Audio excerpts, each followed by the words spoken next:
Hello students, तो कैसे हैं आप लोग। एक बार फिर स्वागत है आपका आज की इस क्लास में, जिसमें आपको मैं बता रहा हूं sampling method of collection of data. Data collection करने के लिए हम सैम्पलिंग मेथड का यूज कब करते हैं, सैम्पलिंग मेथड आखिर होता क्या है, किसे कहते हैं, वो सब हम पढ़ेंगे। और सबसे ज्यादा इंपॉर्टेंट तो एग्जाम में आता है टाइप्स ऑफ सैम्पलिंग। सैम्पलिंग के कितने टाइप्स होते हैं, इन सब चीजों के बारे में हम ही बात करेंगे।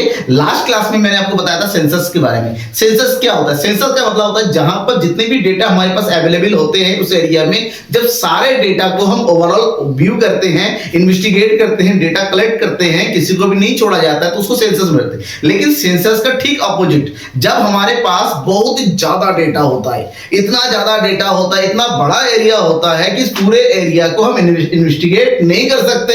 हमारे पास इतना टाइम नहीं है, हमारे पास इतना रिसोर्स नहीं है, और इवन हमें एक्यूरेट डेटा भी नहीं चाहिए। उस केस में हम क्या करते हैं, तो होल यूनिवर्स को एनालाइज ना करते हुए हम क्या करते हैं, उसमें से कुछ डेटा को चुन लेते हैं, जिसको हम बोलते हैं रिप्रेजेंटेटिव डेटा।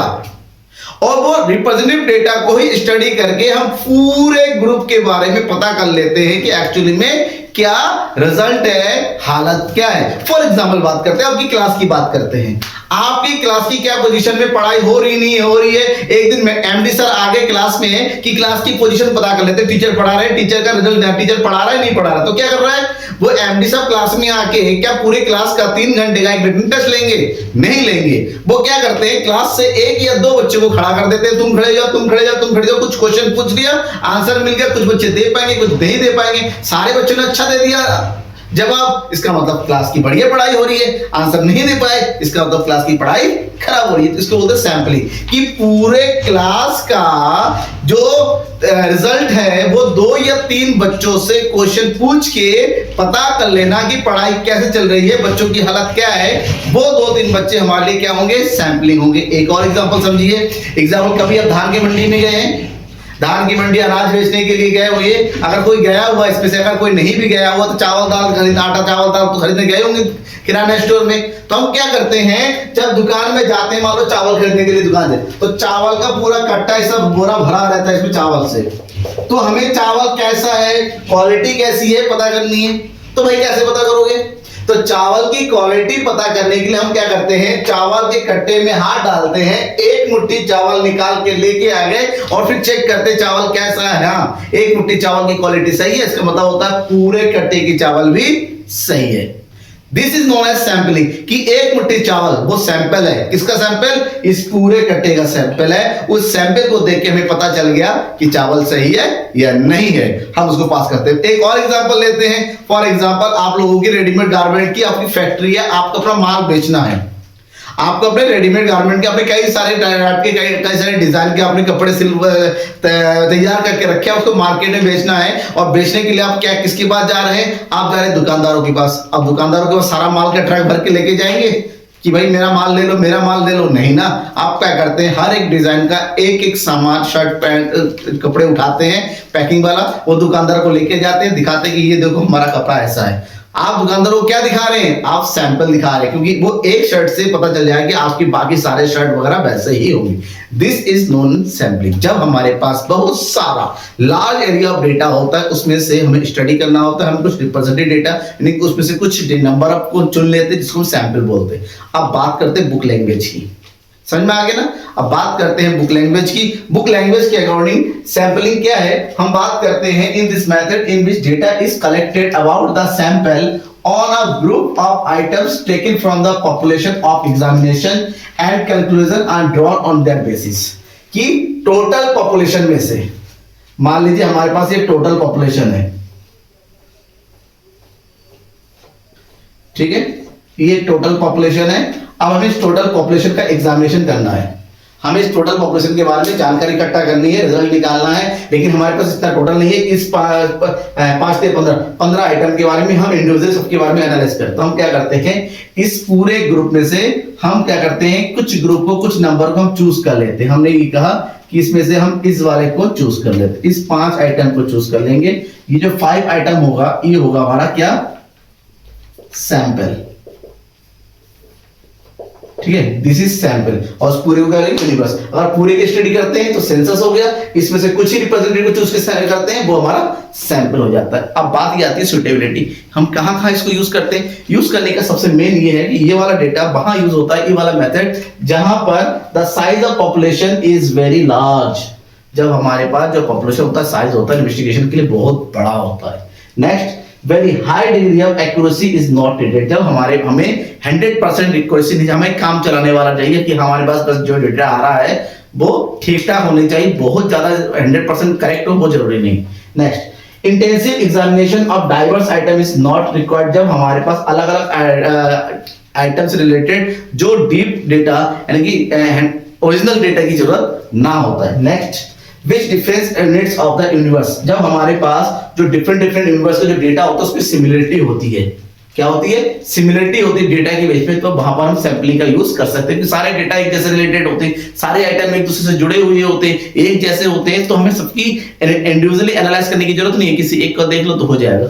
अब बात आती है इसकी मेरिट्स की। व्हाट आर द मेरिट्स, इसकी मेरिट्स क्या है, मतलब इसकी गुण क्या होता है, क्वालिटीज क्या होता है। अगर इसकी क्वालिटीज की बात करते हैं तो सबसे पहले बात होती है ये वाला मेथड इकोनॉमिकल है। इकोनॉमिकल क्यों है, क्योंकि हम सारे डेटा को नहीं पढ़ रहे हैं, सारे डेटा की स्टडी नहीं कर रहे हैं, हम उसमें से कुछ की स्टडी करते हैं। जैसे यहाँ पर हमारे पास 15 डेटा है, 15 में से हमने केवल 5 को चूज किया, तो 5 को पढ़ने में समझने के लिए हमें कम पैसे की जरूरत पड़ेगी, हमें कम टाइम लगेगा, हमारे टाइम की सेविंग, टाइम सेविंग है क्योंकि टाइम चाहिए नहीं इतना। आइडेंटिफिकेशन, इससे हम अपने एरर्स को आराम से ढूंढ सकते हैं कहाँ गलती हो रही है, ठीक है। नेक्स्ट है लार्ज इन्वेस्टिगेशन, एक साथ बहुत बड़े एरिया को हम इजीली कवर कर सकते हैं। एडमिनिस्ट्रेटिव कन्वेंस, हमारे पास जो है कन्वेंस होता है एडमिनिस्ट्रेशन का, वो सही रहता है क्योंकि हम इजीली अच्छे तरीके से जगह पे बैठ के या फिर एक सही तरीके से डेटा को क्या करते हैं, कलेक्ट करते हैं, उसको एनालाइज करते हैं, फिर इंटरप्रेट करते हैं। नेक्स्ट है मोर साइंटिफिक, ये वाला मेथड बहुत साइंटिफिक मेथड होता है क्योंकि यहाँ पर हमने कई तरह के प्रिंसिपल, कई तरह के रूल्स रेगुलेशन को फॉलो करते हुए डेटा का कलेक्शन करते हैं, फिर उसमें सैंपल ढूंढते हैं, फिर उसकी स्टडी करते हैं। So this method is scientific method. Okay, इसके बावजूद इस मेथड की कुछ डिमेरिट्स है। अगर हम इसके डिमेरिट्स की बात करते हैं तो सबसे पहली बात होती है पार्शियल। देखिए साहब, यहाँ पर इस मेथड का सबसे बड़ा खेल होता है सैंपल का, सैंपल चूज करना। एक एग्जांपल बता देता हूँ। मंडी में क्या हुआ ना, मंडी में एक किसान गया, एक फार्मर गया मंडी में, अपना पूरा धान वगैरह लेके एक ढेरी लगा दिया और उसका धान था कच्चा, लेकिन उसने क्या कर दिया, मंडी में जाके उससे बात कर लिया, ऊपर अच्छे से धान वगैरह लगा के साफ सुथरा कर दिया ताकि दिखने में आसान लगे। अब जो बाहर से खरीदने वाला आता है उसको पता है कि ऊपर अच्छे से धान रखा हुआ चमकाने वाला है, बहुत सीधा अंदर हाथ डाल देता है, ठीक है ना, वहां से हाथ निकल। ऐसे में क्या होता है, अब बात ये होती है कि उस बंदे को पता है कि वो जो खरीदने वाला है कहां से होगा, वो जिस जगह पे हाथ डालने वाला था वहां पर अच्छे धान रख देता है और अच्छा धान निकल के आता है, बाकी सब खराब है।